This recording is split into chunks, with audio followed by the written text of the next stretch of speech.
Hey everybody, it's Steve Wilmes, and I'm Matt Kita. And we're here with another episode of the Risk Control Show. And today we're talking about really taking control. There's a lot of things going on in the media, but things that upset people, it's really kind of creating this line between school administrators, district school boards. And if you can guess what that is, it is this gender identity and transgenderism that is occurring. And I don't really have too big of an opinion on that I'm going to share today. But what I am going to talk about is this issue in Canada at this school.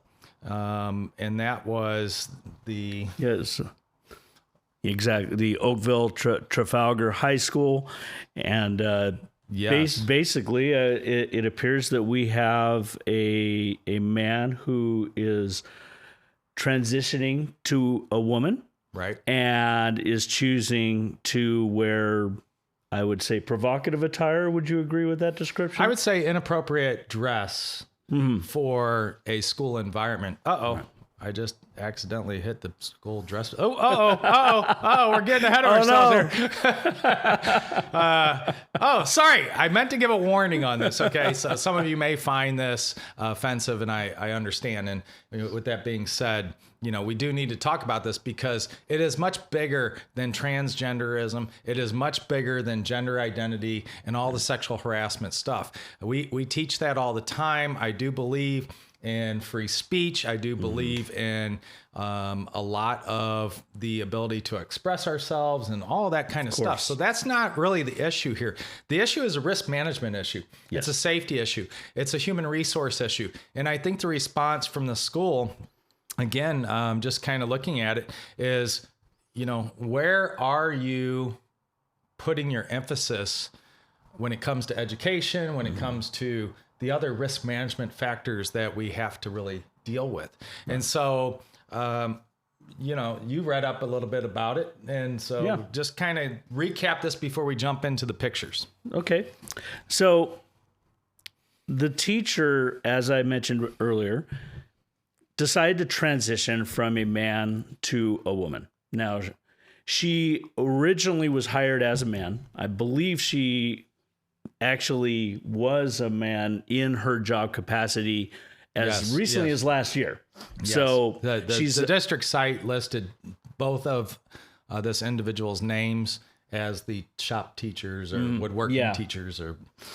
Yeah, that's the other thing. And I think that's a big point to make up about with the risk management issue, is that she is a shop teacher. She works with tools. Yes. That this change is going to present issues, and then not from a personal expression point of view. Again, we're not talking about personal expression here. We understand that it's a new environment and things are different now, and people are still struggling to grasp how to handle that. But there are actual safety issues that are presented in this. So what's going on is she is now showing up to school she's wearing tight clothing. Which would be okay in a shop. Yeah, exactly. That way you're not having anything that's get caught up in machines or anything like that. Right, but we always talk about loose clothing, loose jewelry. Yep, exactly. Yeah. But the thing is, the tight clothing also doesn't cover her entire body. So she has open, exposed skin. Correct. In the shop. And then she's wearing go ahead. Yeah, she's wearing a prosthetic... Breast prosthetic. Prosthetic. and it's not. I know. Sorry, guys. I'm struggling with this. Are you shocked, Matt? I'm shocked. I guess I'm shocked. It's not just that it's a little addition. Well, look, many women wear prosthetic breast, especially after having breast cancer. Yes. And again, to bring out the feeling of womanhood. I know we're getting pretty deep here, but I've talked to many women who have had mothers, or they themselves have experienced breast cancer. Mm-hmm. And it's a feeling that they express to me as like losing part of their womanhood. And in some cases, even when they hit menopause, they've expressed that a part of their womanhood is leaving them. Right. And so that's understandable. Hey, you are expressing yourself as a woman. You want to have prosthetic breasts to feel that experience because you're not all the way through the transition period of this process. Right. I get it. I get that. And there's an appropriate level to that. Yes.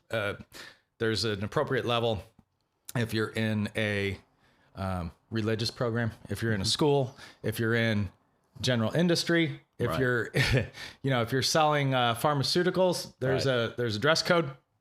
And if you're in the porn industry, well, that's even more acceptable. So there's acceptable levels. And again, this goes back to the training I did yesterday on reasonable suspicion.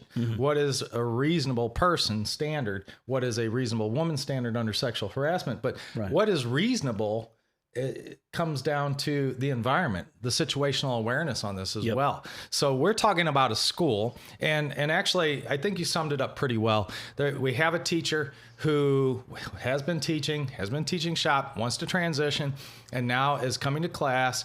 And this was brought out by the students. Students took video footage of this. There have been some students that have not returned to class because they're offended. And I think this will be very interesting to look at it from my perspective of if I were the risk manager for this school district here in California, I'd have a lot of questions. And we wouldn't just blanket defend this person in violation of all these other things. And so that's what I want to look at today. So the first thing I want to look at is the safety hazard. And the first one you can see here on screen is just a general safety hazard, right? It's one of those things, hey, you have long hair, you're working around a reciprocating table saw, and that moves, and it's sharp, and we always say, tie back long hair, pull up loose clothing, make sure that there's not dangling jewelry, right? These are all part of general shop safety. Cal OSHA talks about personal protective equipment and safety.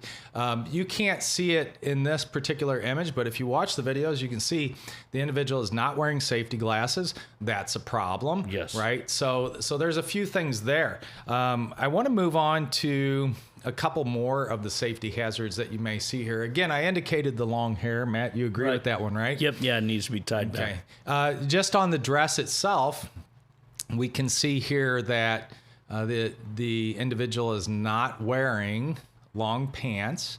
They're working in a shop. We have all kinds of sawdust. We have solvents, glues, right? Paints, potentially, nails, all kinds of stuff. And again, you don't see it here, but when you look at the video, you see that we're wearing tennis shoes, which is quite frankly inappropriate in this environment. So again, those are just two dress code, kind of safety dress code violations that I would look at and say, look, we have to make sure that we are doing that. But there's a third safety violation in here, and it's this arrow. I don't know if my mouse will show up on the screen. Can I even get to it? This one right here. This arrow pointing down to the left lower portion of the image, and that is on the table saw footing, right? And that's where it's supposed to be secured to the table with a bolt, right? And this is a wood shop, so it's not like this person is going out on some construction site and just throwing it out there on the ground and cutting something real quick. It should be bolted down. And so we have an issue there as well, right? And so these are all kind of shop safety issues. And I'm just looking at, that,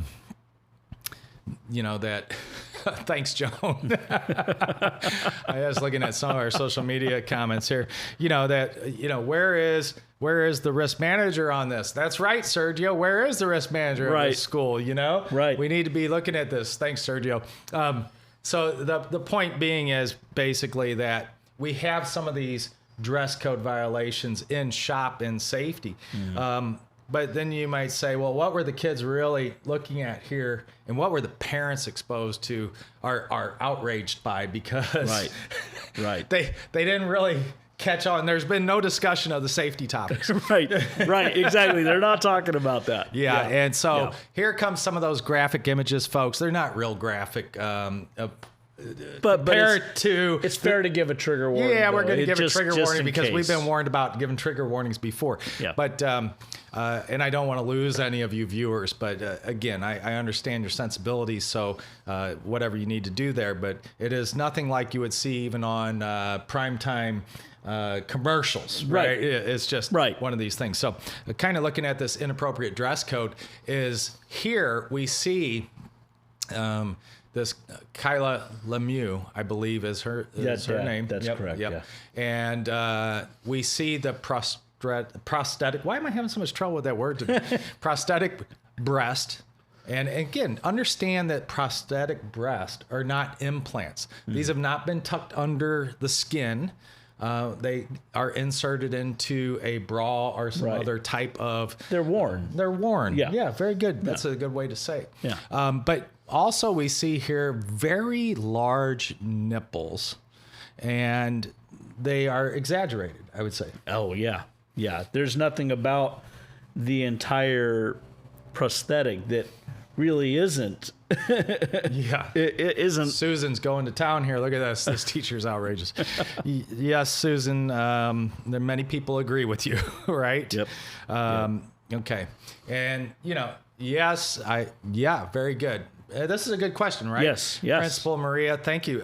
Because, again, what is the principal? The principal is the administrator of the school, and they should be overseeing some of this. So back to those questions, risk manager, principal, those are things that we should really be discussing. And that's what I wanted to discuss today. Right. So going back to this picture here real quick, we see very large prosthetic breast. We see nipples exposed, and the school district has said, hey, you know what? We're backing up our teacher for expression of gender identity and the transitioning. And in Canada, of course, you have a very oppressed free speech right.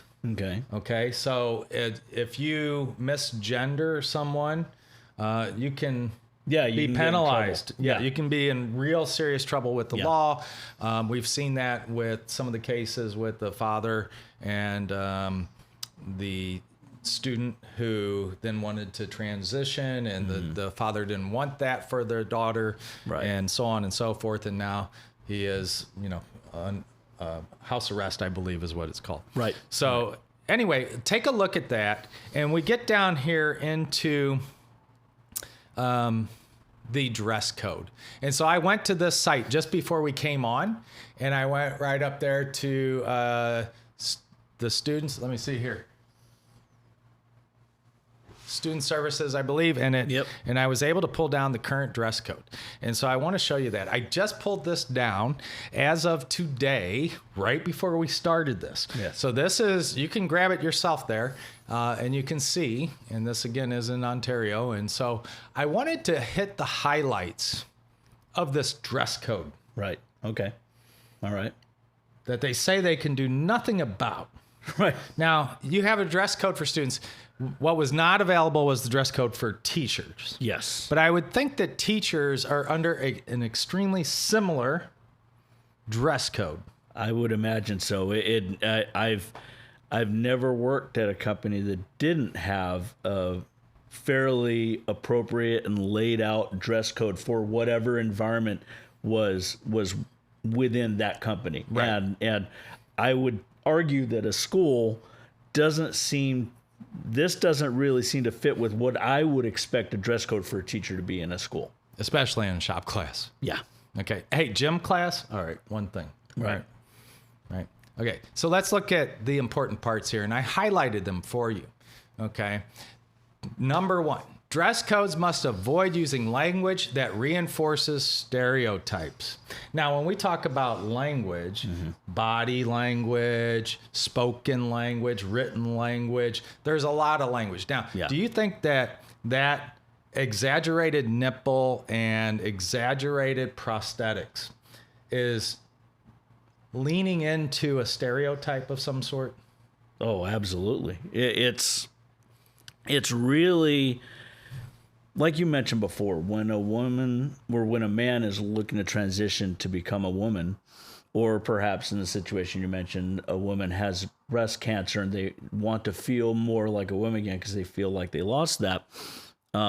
They're trying to project a femaleness, a woman, a womanness, you know, on that side. And when you go to that level, you're no longer doing it for yourself.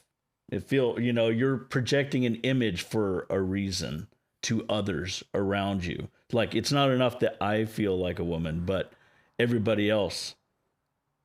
Well, most women that I know that are in a professional environment and in school settings, if they have large nipples, such as this individual is portraying, the common thought process there is to cover those up, as to not to draw unwanted attention to them in their professional status. Right. And if you are exposing that and exaggerating it, it appears to me that the stereotype is one of sexism or kind of sexuality. Yes. Okay. Yes. So that would be my first general here. And that's just real basic, kind of, it's on the line. But let's look at the next one. Must not result in unnecessary barriers to school attendance. So now we have students that are not coming to school because of the egregiousness of these prosthetic breasts. Right. And so right there we have a hostile environment. That's what what I was thinking. This is a hostile. There's mention of the lack of comfort, how uncomfortable people are around this situation, students and other teachers, and that is a key to a hostile environment. Right. Yeah, definitely. I mean, if it's to the point where you don't want to go to that class, you don't want to go to that school, or be near that person because you feel threatened somehow, or you feel uncomfortable, right? Then of course we have those markings for that issue to be looked at in further detail and discussed, right? Right. Yeah. All right. The next one here is a safe learning environment in classes where protective or supportive clothing is required. And it goes into athletic shoes for physical education. Right. Same thing in shop, right? You have to wear safety glasses. You have to have your hair tied back. You can't be having loose clothing, jewelry, or, pants that are so crazy. Or you do need protective footwear and protective pants, right? So right there we have a dress code violation if a student were dressed like this, because we haven't seen the teachers, but I can tell you that those things are there. Go down to the next one. Dress codes must prevent students from wearing clothing or accessories that display, but are not limited to, the following images, logos, or language that portray ethnic prejudice, racism, sexism, vulgarity, gang-related markings, obscenities, profanity, hate speech, and or pornography. Now, in the United States, Supreme Court said basically, obscenity, we know it when we see it. Pornography, we know it when we see it, right? We don't really have a definition of it, but is this one of those things that what you would say is like... unreal. It pushes the line. Yeah, obviously, way pushes the line. Yeah, and again, this is, like you said, if this industry was the porn industry, or maybe just an industry where projecting your sexuality is helpful and fits within the context. Yeah, hey, maybe you're working at Hooters. Yeah, exactly. Or Texas Lucy's over here. Yeah, or you're in a show that like a burlesque show. A burlesque show. Yeah, it would Vegas. Vegas. Well, this is something you might see in Vegas. When you're teaching kids, this is pushing way past that line of appropriateness, and it's interfering with the education of the kids. Yes, absolutely. Because they're so locked into what's going on here? What am I experiencing? Why does my teacher look like this? And it's stopping them from actually focusing on the education and learning and taking it in. And as you said, some students aren't even coming back to the class. Not even coming to class. Yeah. Right. Yeah. So they're clearly being impacted by this situation and not receiving a proper education. Right. Now, you heard me laugh out loud when I was downloading this and reading it for the first time. Yes. And here's why. It's the last highlighted section of page 2 of the student dress code. Dress codes must prevent students from wearing clothing that exposes or makes visible genitals or nipples. Okay. Plain and simple. If you've had this problem in the past and you have to put it in your dress code, that means that this is something you want to look at. Right. And so if this is the dress code for students, why is this not the same dress code for teachers? Yeah. This is, again, it's outrageous. All right? There's a time and a place for all this nonsense sexuality. Right. This is not it. Public or private school, I don't care. We teach sexual harassment. Mm-hmm. And we know that there is unwanted sexual advances and the exposure to genitals and nipples and all this. I was working at a school district in the Santa Monica Bay Area. Mm-hmm. Okay. And this was in 2004. And I can remember we'd sit down and we'd do these safety trainings, and the guys from shop would come up. Mm-hmm. And we were sitting in training, and the CBO at the time was there. Big, tall man, a little taller than me, big guy. Right. And the guys came in, and this one worker was wearing cut-off blue jean shorts. Okay? All right. He's a long guy or whatever. Right. So he's sitting in the chair. He's got his leg up, in that figure 4 type. Right. Deal. Right. And I noticed his private parts because his jeans were so tight. And I thought to myself, oh my gosh, this is unreal, right? Like, I can't believe that you're walking around like this. Right. In front of students, and you're going from all grade levels, right? Right. Now, I'm here to tell you, when this stuff goes on, I can typically... don't be surprised when I tell you the numbers on sexual molestation in public schools. But the point being here is, after the training, the CBO came to me and said, "Did you see that?" And I said, "I did." Yeah. And it's outrageous. Yep. And, we're in a school environment and we're in a learning session. This isn't a party. This isn't Saturday afternoon with everybody. This isn't night clubbing, So... dress appropriately. You have dress codes, folks. Enforce them. What are you doing here? Right. I talk to you about professionalism all the time. Yes. Hey, we're out in the field and sometimes it's really hot and we want to wear shorts. Sometimes that's appropriate. Sometimes it's not. Yeah. We had this yesterday when we went out. I said to the hazardous waste guy, you got steel-toed shoes? Should I put them on? Yeah, you should put them on. Put them on. What are you talking about? You're going to walk around hazardous waste, oils, and all this stuff in tennis shoes with non-slip grip, and you're asking me, you don't get the basics. You're not understanding the basics, right? I just will show you page 3 here as well, just so you have that. But, follow the dress code. I was not able to locate the dress code for this school for staff. Yeah, for staff. If anyone has it, send it to me. I am certainly willing to put it up and talk about it. Right. But I can't believe that if you have this nipple issue in your dress code, that you can't even, as a school board member, go and look at it. Right. You're so afraid to enforce your rules that you're willing to allow everybody else to be violated and to be castigated and all this kind of stuff based on one person's expression. Yeah. And I'm sorry, that's not the way I feel that this works. I think that you have dress codes for a reason, especially when it comes to safety in the shop area. And you are a shining example to the students that you're teaching. And that's what I was telling our hazardous waste guy yesterday. You're the example. People are looking at you as an example. Mm-hmm. I told you about the one guy that came off vacation in order to do a favor for a district. Yes. Didn't have time to go home because he was literally on vacation.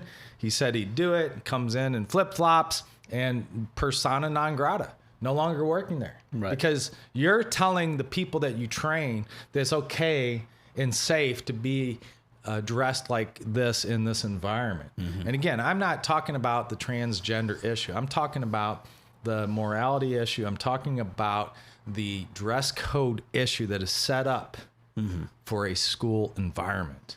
Okay. Hey, you want to do all that? Great. Yeah. Then do it in the right type of environment. Yeah, and do it at the right time. Yeah. Do it when you're not at school. I'm 100% for it with Kyla, if she wants to do this outside of school. Yeah, how she handles her dress in her personal time, that's her business. Yeah. But when you're at school, you should be following the school dress code, and the school should be enforcing. The school district should be enforcing that dress code. I talked about this yesterday with DOT reasonable suspicion training. And we're going to be doing a topic on that too as well. So if you're interested in that.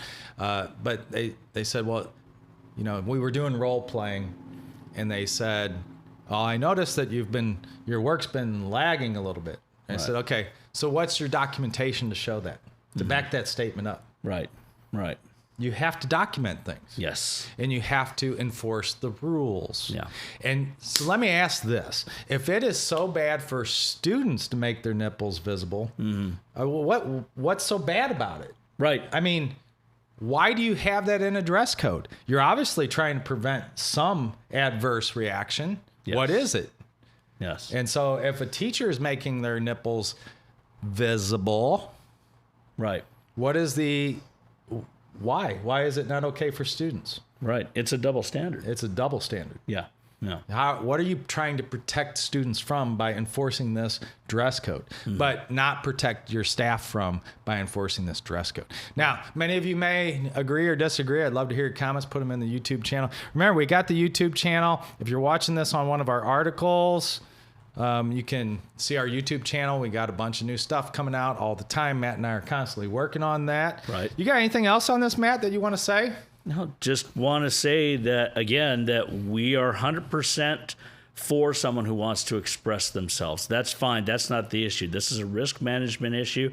And this is also a situation where you're choosing to support the qualities of one over the education and safety of many, all of whom are students who can't protect themselves. So I think that's where I'm at with it, is that the district role should be weighing that side of this much higher than they are. Yeah, I agree. You have, if you're at the very least, if you're not going to enforce dress codes, and we don't know what your dress code is for staff, but I'm assuming it's similar. Right. And if it's not similar, it should be similar. Yeah, let us but know if if you're it's not going not. to enforce it, then take it out and make it Yeah. equal, because that's what is being touted here. Yes. And so then make it equal. Yeah. And then watch your sexual molestation claims rise. Yes. Because young 16, 17, maybe even some 18-year-old high school students are running around in very provocative clothing. And, when a lot of adults start hanging out with children 8 hours a day, every day of their life, Yeah. they start to do what? They start to assimilate into that type of environment. Yes, So absolutely. those that have weak constitutions make a lot of bad choices. Yes. So with that, join us again on the next Risk Control Show. Let us know if you got questions, because we love answering them. We'll talk to you soon. All right. See you.